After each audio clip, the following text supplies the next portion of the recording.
সবচেয়ে বেশি ভালোবাসে, মহব্বত করেন আমাদেরকে আমাদের রব। কে ভালোবাসে আমাদেরকে? আল্লাহ ছাড়া আসলে ভালোটা বাসেই বাকে। আমরা যে পবিত্র সম্পর্কে কথাও বললাম, এই যে স্বামী স্ত্রীর সম্পর্ক, স্বামী স্ত্রীর মধ্যে মহব্বত, পবিত্র সম্পর্ক, এটা হালাল বৈধ। আল্লাহ পাক বৈধতা দিয়েছেন, কারণ আমাদের প্রবৃত্তির চাহিদা আছে। এই চাহিদা পূরণের জন্য আল্লাহ পাক আমাদেরকে হালালভাবে বিয়ে করতে বলেছেন। সমাজ বিয়েটাকে কঠিন করে ফেললো আর জেনাটাকে সহজ করে ফেললো। বিয়ে কঠিন হয়ে গেল, এরা এখন বিয়ে করতে পারবে না চাইলে। 21 বছর না, 20 বছর বয়স হলে সে বিয়ে করতে পারবে না। 20 বছর একটা ছেলে আগামীকাল এই তথাকথিত ভালোবাসা দিবস পালন করতে পারো, জেনা করতে পারো। কেউ বলার কিছু নাই, কেউ বলার নাই, কেউ দেখার নাই, চলছে মানে এভাবেই চলছে। একটা মেয়ের বয়স 17 বছর, সে কালকে জেনা করবে। অগণিত মেয়ে কালকে 17 বছরের মেয়ে জেনা করতে পারে, আল্লাহ হেফাজত করুন। কিন্তু এ এখন বিয়ে করতে পারবে না। বিয়ে করতে গেলে সমস্যা। তাহলে চিন্তা করেন, পয়সার এক পিঠ যদি আপনি দেখান, অপর পিঠ দেখতে হবে। এক পিঠে যদি এই সমস্যা হয়, অপর পিঠে কি পড়তেছে সেটা দেখতে হবে, আমাকে বুঝতে হবে। বিয়ে কঠিন হয়ে গেল, জেনা সহজ হয়ে গেল। আবার বাসায় ধরেন একটা পুরুষের সামর্থ্য আছে, চাহিদাও বেশি, সামর্থ্য আছে অনেক, চাহিদাও বেশি। সমাজে বিধবা মেয়ে পড়ে আছে, তালাকপ্রাপ্তা মেয়ে পড়ে আছে, এতিম মেয়ে পড়ে আছে, বিয়ে করার মানুষ নাই।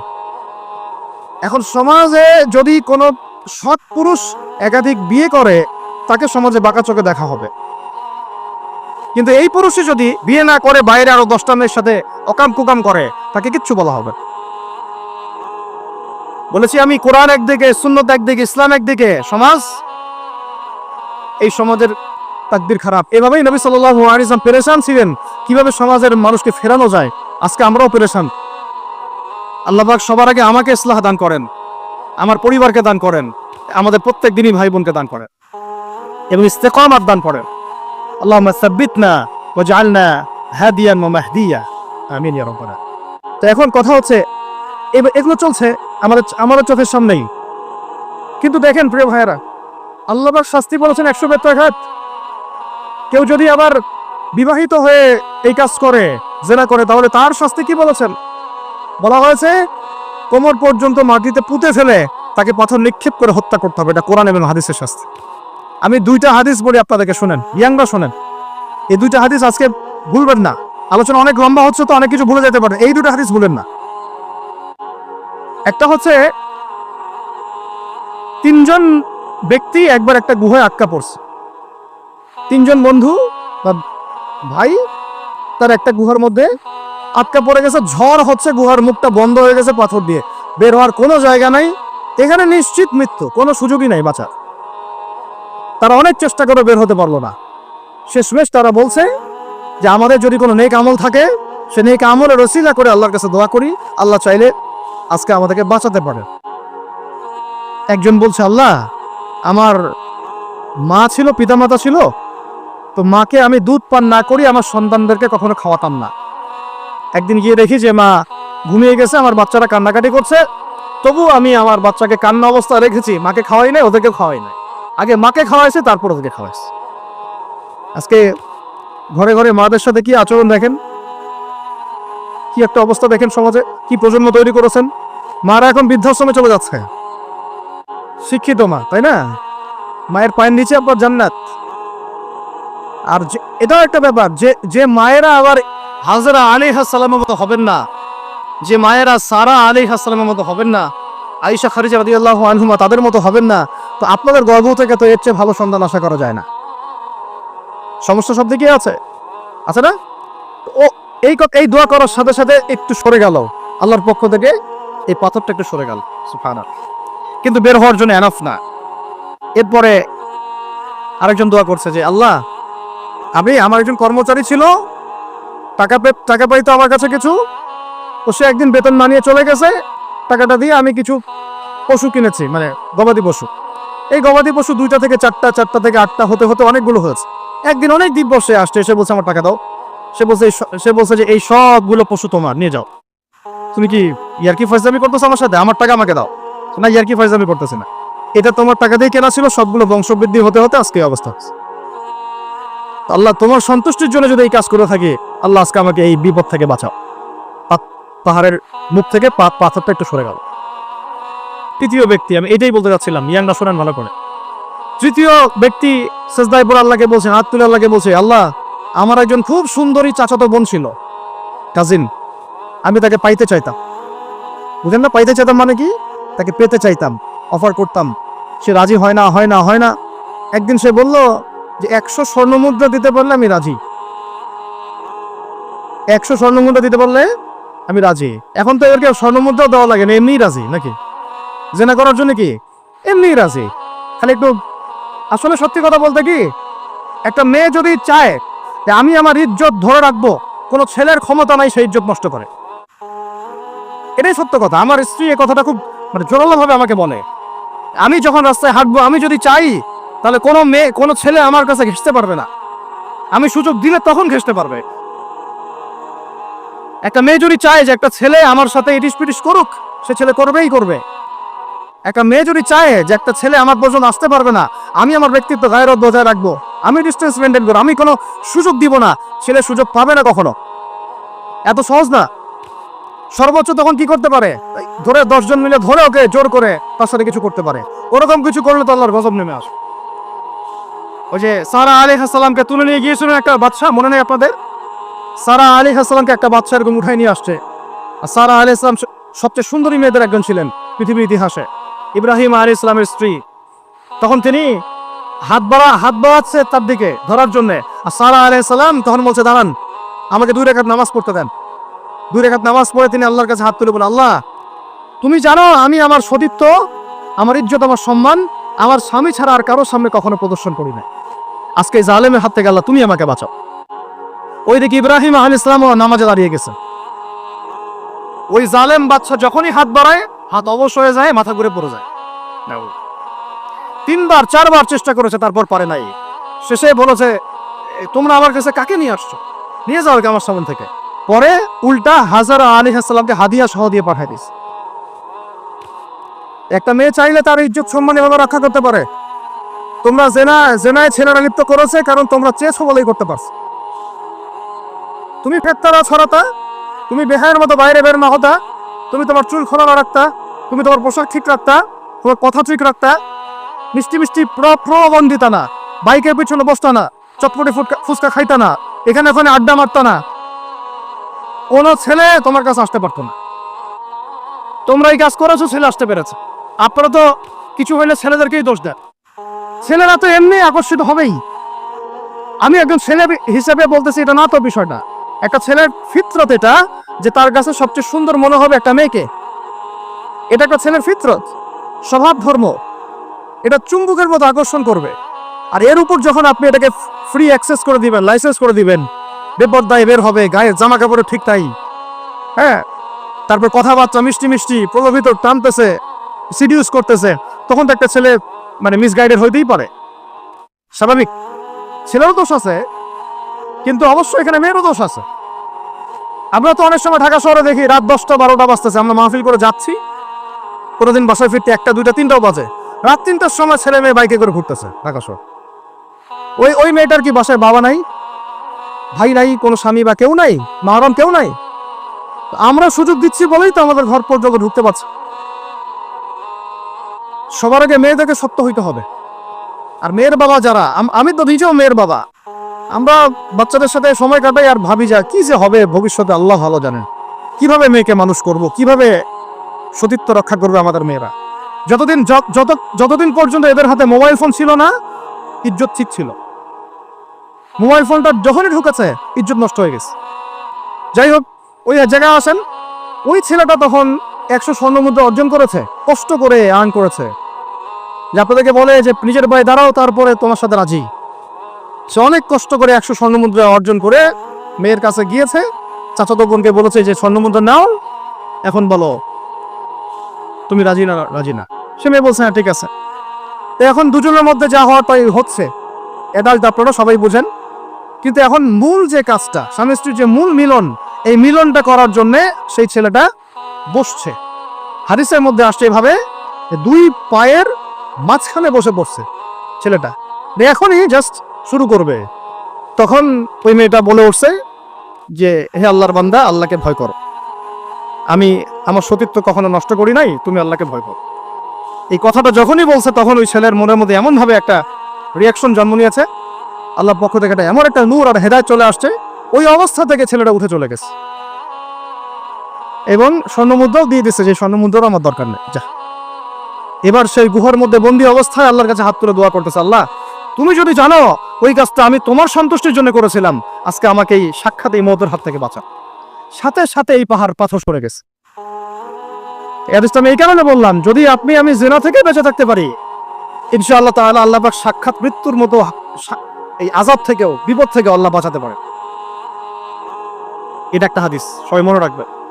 দ্বিতীয় একটা বলি, এটা আমাদের সব বিবাহিতদের জন্য।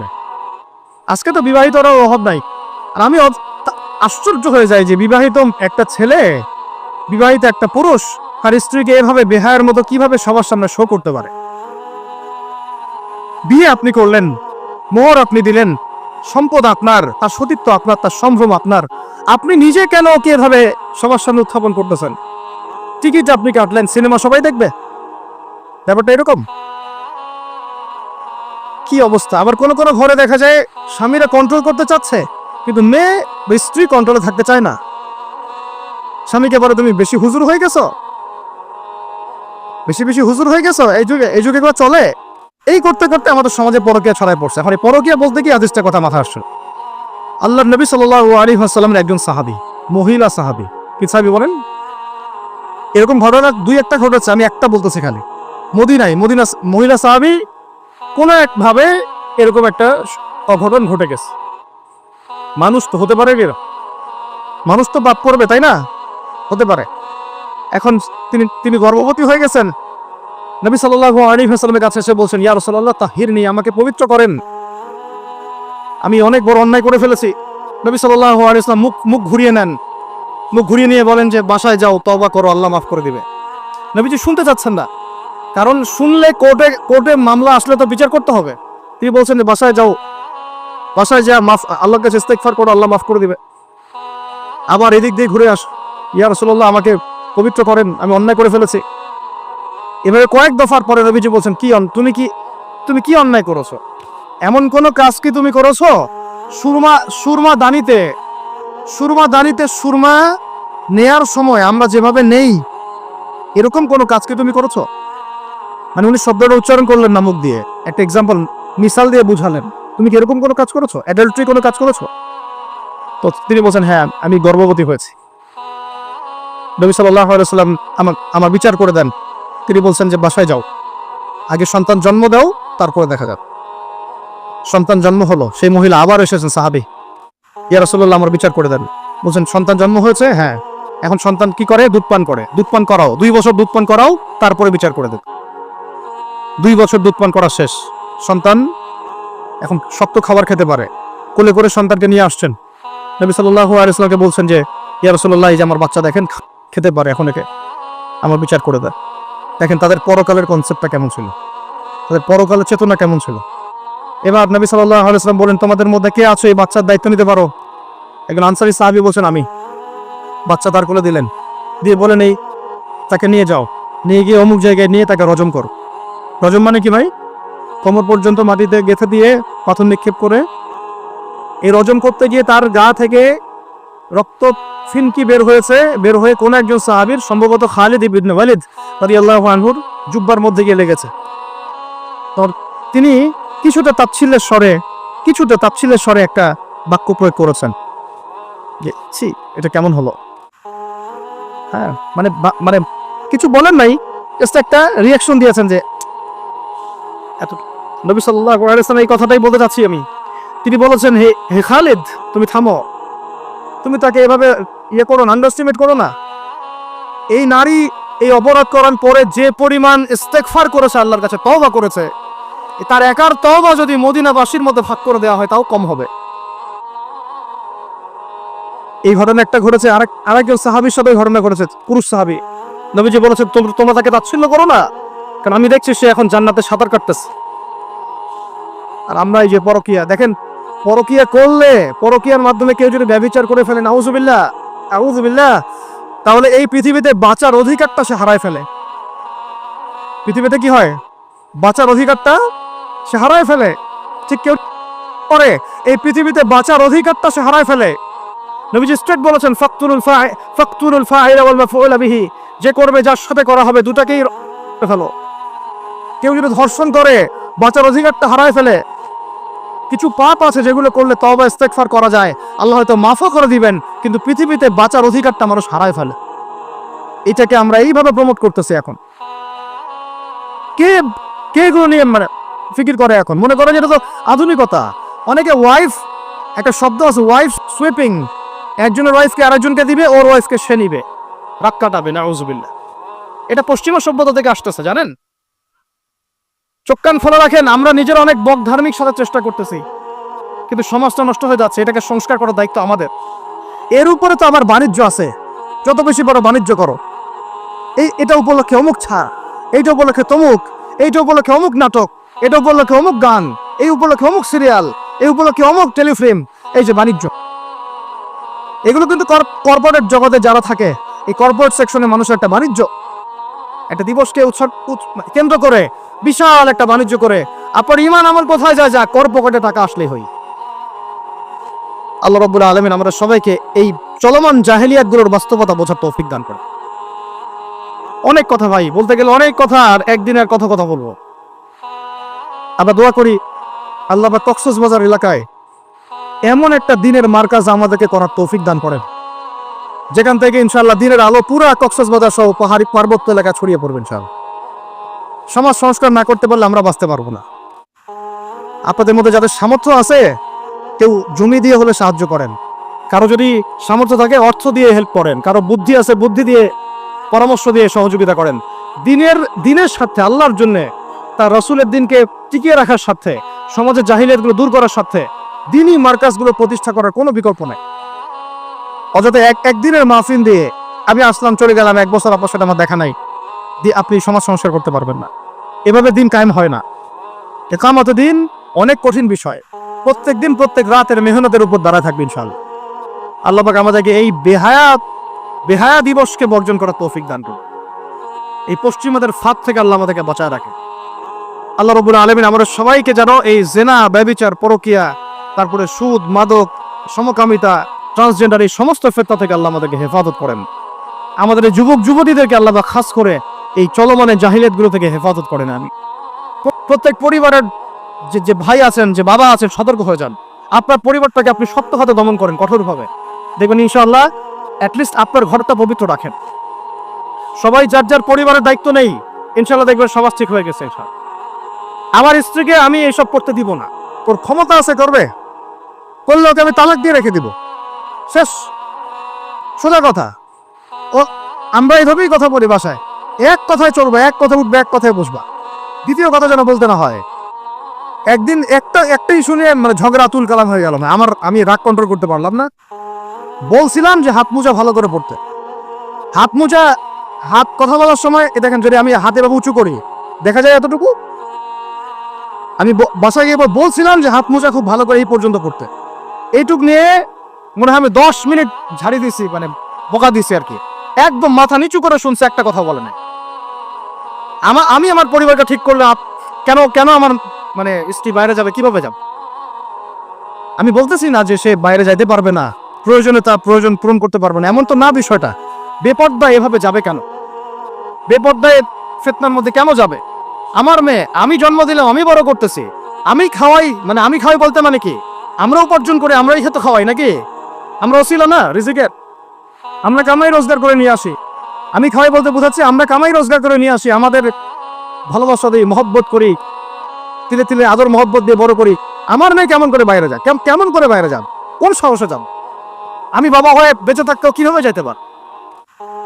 গেলে ওকে একদম খাওয়ার বন্ধ করে দিবে না। আমার ছেলে বালে ঘুরছে, নামাজে যাবে না কেন? যদি না যায় আমি ওর খাওয়া বন্ধ করে দিব। শাসন করতে হবে সবসময়, কিন্তু মিষ্টি কথায় চিরা ভিজে না। আল্লাহ পাক কোরআনের মধ্যে হেদায়েত দিতে উৎসাহিত করেছেন, এখানেই আবার আইনগুলো নাজিল করেছেন। মানে সবসময় মানুষকে দাওয়াত দিয়ে বুঝিয়ে সুঝিয়ে কাজ হয় না, মাঝে মাঝে পিটানো লাগে, শাসন লাগে না? লাগে। তো আমরা যদি আমাদের পরিবারের মেয়েদেরকে নিয়ন্ত্রণ করতে পারি, ছেলেদেরকে নিয়ন্ত্রণ করতে পারি, দেখবেন আস্তে আস্তে ইনশাআল্লাহ এটা কমে গেছে। আর যদি এভাবেই গা ছাড়া দিয়ে দেন, আমি বলেছি বেশি দিন লাগবে না, আর 10টা বছর পরে নাউজুবিল্লাহ আমরা আশ্রয় চাই আল্লাহর কাছে এমনটা যেন না হয়। দেখবেন যে এটা এমন হারে বেড়ে গেছে যে ঘরে ঘরে সমকামিতা ঢুকে যাইতে পারে।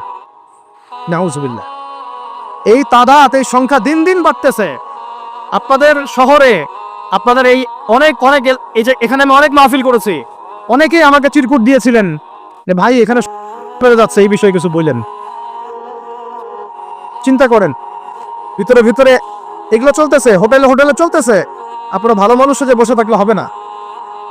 এত ভালো মানুষ হতে আল্লাহ পাক বলেন নাই। আল্লাহ পাক বলেছেন সৎ কাজে আদেশ করো, অসৎ কাজে কি করো? নিষেধ করো। এবং আপনি আপনার জায়গায় আল্লাহ বিরোধী কোনো কিছুকে প্রশ্রয় দিবেন না। ব্যাস, আমি আমার জায়গা থেকে আল্লাহ এবং রাসূলের বিরোধী কোনো কাজ করব না। সিম্পল। এই যে ইতিহাসটা ওরা জানতো না, এই সেন্ট ভ্যালেন্টাইন্স ইতিহাসটা বড় ওকে জানে? এই যে কত সালে এটা বাংলাদেশে আসছে, ওরা আসলে জানে? কে নিয়ে আসলো? দেখেন, ওটা বললামই, ওটা আনার পরে জেনা, ব্যভিচার, ফ্রি মিক্সিং, বাণিজ্য সব বেড়ে গেল। এটাকে কেন্দ্র করে কর্পোরেটরা এখন বাণিজ্য করতেছে। শুধুমাত্র এই দিবসে, শুনেন, আর এগুলো বলতে চাইনি, আমি বলতে বাধ্য হচ্ছি, শুধুমাত্র এই দিবসে কোটি কোটি টাকা বিক্রি হয়, জানে? এটা শুধু শুধু কয়েকটা কান্ট্রির পরিসংখ্যান। সারা বিশ্বের পরিসংখ্যান দিলে তো আপনার চোখ কপালে উঠে যাবে। কি হচ্ছে আর কি হচ্ছে না। যেখানে আল্লাহ রাব্বুল আলামিন বলছেন চোখ নিচু করো, কাছেও যেও না, ওটা তো কোরআনে পড়ে থাকলোই, ওটাকে লঙ্ঘন করে জিনা হচ্ছে, ব্যভিচার হচ্ছে, অবৈধ সম্পর্ক হচ্ছে। আর ধর্ষণ হলে আমি বলবো শুধু ছেলেরা দায়ী না, মেয়েরাও দায়ী আছে। তোমাকে মাহরাম ছাড়া কে বের হইতে বলছে? মাহরাম ছাড়া একটা মেয়ের হজ ফরজ না। মনে করেন আপনার ঘরে একজন মহিলা আছেন যার মাহরাম নাই, তার উপর হজই ফরজ হয় নাই। মাহরাম ছাড়া যার হজই ফরজ হয় না, তাকে মাহরাম ছাড়া এভাবে হোটেলে একটা ছেলের সাথে বাইকে যেতে কে বলছে? বলেন। মাহরাম ছাড়া একটা মেয়ের সফর জায়েজ নাই, হজও জায়েজ নাই, হজ করার দরকারই নাই, সে ভরে থাকবে, ওইটাই তার জন্য বেশি গুরুত্বপূর্ণ, ওটাই হুকুম আল্লাহ পাকের।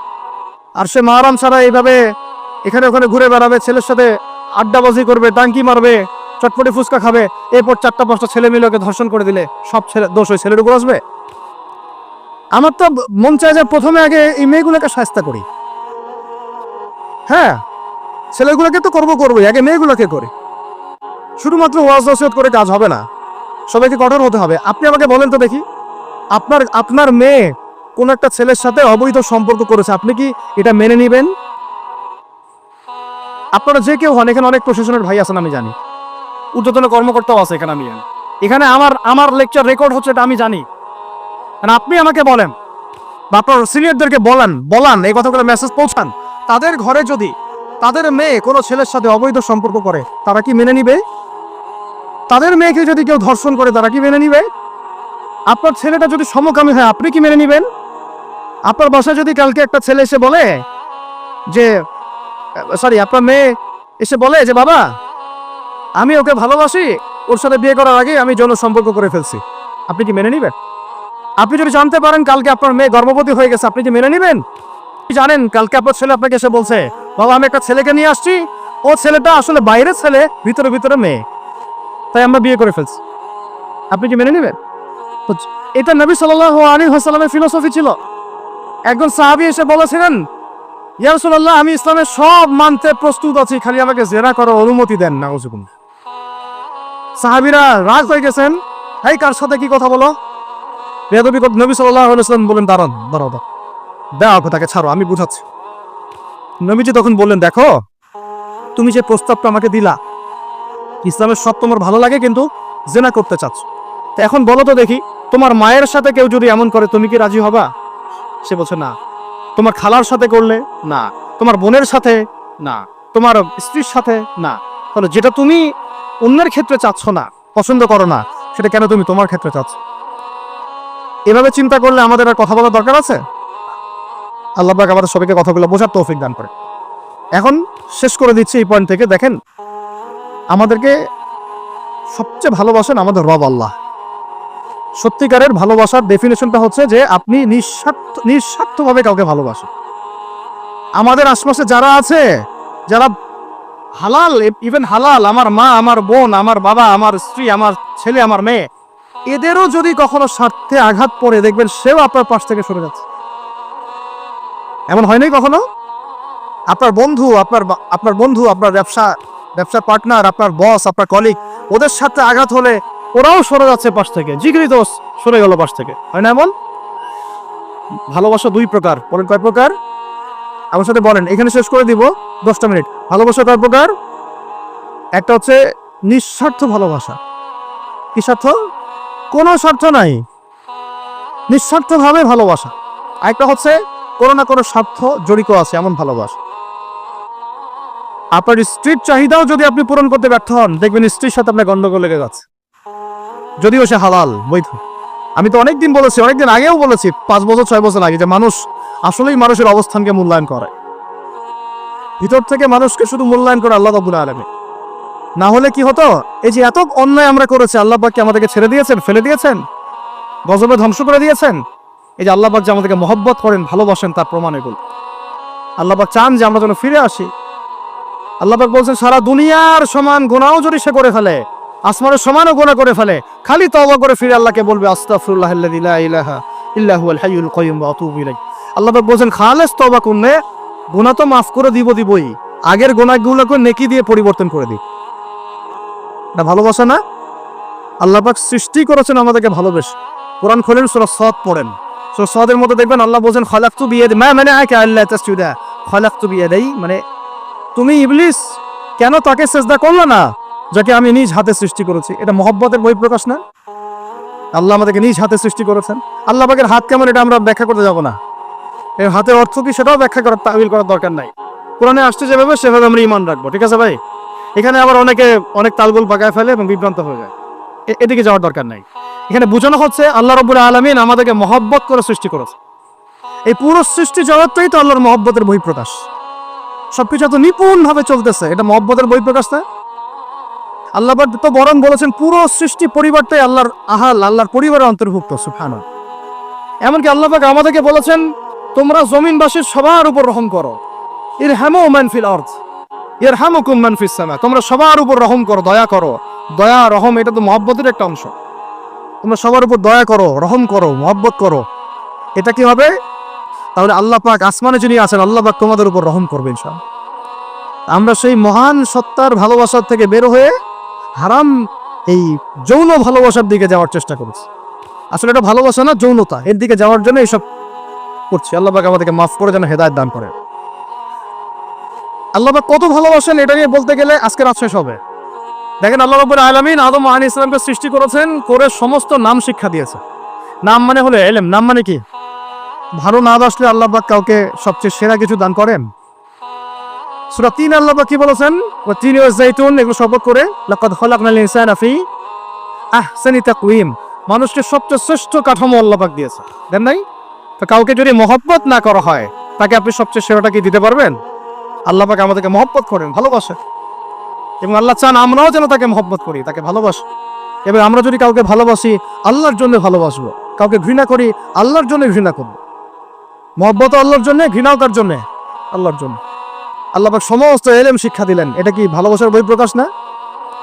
নূহ আলাইহিস সালামের কওম দীর্ঘদিন আল্লাহর কথা শুনে না, আল্লাহ পাক সবর করলেন, ধৈর্য ধরলেন, গজব দিলেন না, শেষ পর্যায়ে গিয়ে আযাব দিয়েছেন। এই যে আল্লাহ পাক সুযোগ দেন, সময় দেন, এটাকে আল্লাহ পাকের ভালোবাসা, দয়া না? এরকম প্রত্যেকটা কওমের ক্ষেত্রে হয়েছে। আমি তো ফিল করলাম এই ভালোবাসা নিয়ে ঘাটাঘাটি করতে গিয়ে, যে আসলে আল্লাহ পাক যে আমাদেরকে সবচেয়ে বেশি মহব্বত করেন, তার সবচেয়ে বড় নিদর্শন কি জানেন? আমাদের কাছে আল্লাহ রাব্বুল আলামিন আল কোরআনের মধ্যে কিতাব নাজিল করেছেন, আর আমাদেরকে আল্লাহ পাক নবী মুহাম্মদ সাল্লাল্লাহু আলাইহি ওয়াসাল্লামের উম্মত বানিয়েছেন। আল্লাহ পাক যে নবী মুহাম্মদ সাল্লাল্লাহু আলাইহি ওয়াসাল্লামকে এই দুনিয়াতে পাঠিয়েছেন না, এটাই সবচেয়ে বড় মহব্বত। কারণ তার সুন্নতে এমন কিছু নাই যেটা আপনি খুঁজে পাবেন না। আর তিনি আমাদেরকে যে মহব্বত করতেন, মুহাম্মদ সাল্লাল্লাহু আলাইহি ওয়াসাল্লাম আমাদেরকে যে মহব্বত করতেন, তিনি আমাদেরকে বলতেন যে আমরা তার ভাই। আমাদের কি ভাই মানে কি মায়ের পেটে ভাই? এটা বোঝানো হয় না। একটা হাদিসে তিনি বলেছেন, আমি তো পিতৃতুল্য। তার মানে কি সত্যি সত্যি বাবা সন্তানের সম্পর্ক? রুহানি পিতা। তিনি কি ইমাম নন? তিনি ইমাম, তিনি নেতা, তিনি আমাদের শিক্ষক, তিনি নবী। তো তিনি আমাদেরকে যে মহব্বত করতেন, তিনি একদিন বলছিলেন নবী সাহাবীদের সামনে, কাশ আমি যদি আমার ভাইদেরকে দেখতে পেতাম। সাহাবীরা বলছেন, ইয়া রাসূলুল্লাহ, আমরা কি আপনার ভাই না? তখন নবীজি বলছেন, না, তোমরা আমার সাহাবী। আমার ভাই তারা যারা আমাকে না দেখেই আমার প্রতি ঈমান নিয়ে আসবে। প্রত্যেক নবীকে আল্লাহ পাক একটা দোয়া করার চান্স দিয়েছে। কয়টা ভাই? এমন একটা দোয়া যেটা করলে আল্লাহ পাক কবুল করবেনই করবেন। করলে আল্লাহ পাক কি করবেন? অবশ্যই কবুল করবেন। নবী সাল্লাল্লাহু আলাইহি ওয়াসাল্লাম বলছেন যে সমস্ত নবী এই দোয়াটা পৃথিবীতে করে ফেলেছে। তো আমি এই দোয়াটাকে মুলতবি রেখেছি যে কাল কিয়ামতের মাঠে আমি আমার উম্মতের জন্য সুপারিশ করব ইনশাআল্লাহ। এবং নবী সাল্লাল্লাহু আলাইহি ওয়াসাল্লামের সুপারিশে বহু কবিরা গুনাহগার মুসলমান যারা জাহান্নামের ফয়সালা হয়ে গেছে তাদেরকে আল্লাহ পাক কিছুটা শাস্তি ভোগ করালে হলেও আবার জান্নাতে নিয়ে আসবেন ইনশাআল্লাহ। তো তিনি আমাদেরকে মহব্বত করেন না? করতেন না? চিন্তা করে তাহলে আমরা তার দিনকে কি মহব্বত করলাম, আমরা তার হুকুম হাকামের বিধিবিধান সুন্নতে কি মহব্বত করলাম, চিন্তা করেন। একটা হাদিসে নবী স্পষ্ট করে বলছেন এটা আমাদের জন্য একটা কষ্টি পাথর। এটা একটা কি কষ্টি পাথর। তিনি বলছেন, লা ইউমিনু আহাদুকুম, তোমাদের মধ্যে কেউ মুমিন হইতে পারবে না। কি হইতে পারবে না? মানে প্রকৃত মুমিন হইতেই পারবে না তোমরা। হে আমার উম্মত, তোমাদের মধ্যে কেউ প্রকৃত মুমিন হইতেই পারবে না যতক্ষণ না হাত্তা আকুনা আহাব্বা ইলাইহি মিন ওয়ালিদিহি ওয়ালাদিহি ওয়ান নাসি আজমাইন, যতক্ষণ না আমি মুহাম্মদ সাল্লাল্লাহু আলাইহি ওয়াসাল্লাম তোমাদের কাছে নিজের কি সন্তান, নিজের বাবা মা এবং সমস্ত মানব জাতির থেকে বেশি প্রিয় না হচ্ছে। কেউ ততক্ষণ পর্যন্ত প্রকৃত মুমিন হতে পারবে না যতক্ষণ না আমি মুহাম্মদ সাল্লাল্লাহু আলাইহি ওয়াসাল্লাম তার কাছে তার সন্তান, তার পিতা, এমনকি সমস্ত মানব জাতি থেকে বেশি প্রিয় না হচ্ছে। আর আমরা যারা আগামীকালকে এইটার প্রিপারেশন নিয়েছি, আসলে কি আমাদের কাছে নবী প্রিয় বেশি না আমাদের দুনিয়ার স্বার্থ বেশি প্রিয়? যারা এগুলো করবে তাদের কাছে কি সত্যি নবী প্রিয়? তাহলে তারা করতে পারতো না। যদি নবী আমাদের কাছে সবচেয়ে বেশি প্রিয় না হয়, আমরা মুমিন হতে পারছি না। আর যাদের কাছে নবী প্রিয় তারা কখনো এমন হারাম কাজে যেতে পারবে না। যারা যাচ্ছে তারা কখনোই নবীকে ভালোবাসে না, পশ্চিমকালেও না। শোনেন, ওমর রাদিয়াল্লাহু আনহুর নাম শোনেন নাই? বললে অনেক কথা ভাই, অনেক কথা, কোনটা রেখে কোনটা বলি। ওমর রাদিয়াল্লাহু আনহু একদিন এসে বলছেন, খলিফাতুল মুসলিমিন, মুসলিমদের তিনি খলিফা। জান্নাতের সুসংবাদপ্রাপ্ত 10 জন সাহাবীর একজন। জান্নাতের সার্টিফিকেট পেয়েছেন পৃথিবীতে কয়জন সাহাবী? একটা হাদিসে একসাথে 10 জন। ওই 10 জনের অন্যতম একজন, যিনি এমন শাসন ব্যবস্থা পৃথিবীতে প্রতিষ্ঠা করেছিলেন যার মতো মিসাল এখন পর্যন্ত পৃথিবীতে আর দেখা যায় নাই। একটা হাদিসে আসছে, যে রাস্তা দিয়ে ওমর হাঁটে ওই রাস্তা দিয়ে শয়তান হাঁটে না। কি বুঝলেন? শয়তান যদি দেখে ওই যে ওমর, ও আর ওই যাবে না ওই রাস্তার মধ্যে। এই হচ্ছে ওমর ইবনুল খাত্তাব। কি বলছেন, আমার পরে কোনো নবী নাই, লা নবিয়্যা বা'দি, আমার পরে কোনো নবী নাই। যদি হতো তাহলে ওমর হতো, যদি হতো তাহলে ওমর হতো। অন্য একটা হাদিসে আসছে, আমার পরে কোনো নবী নাই, তবে তুমি আমার, এটা অন্য সাহাবী সম্পর্কে, আলী ইবনে আবি তালিব সম্পর্কে, তুমি আমার জীবনে তেমন মূসার জীবনে হারুন ছিল যেমন। এটা হচ্ছে আলী ইবনে আবি তালিব।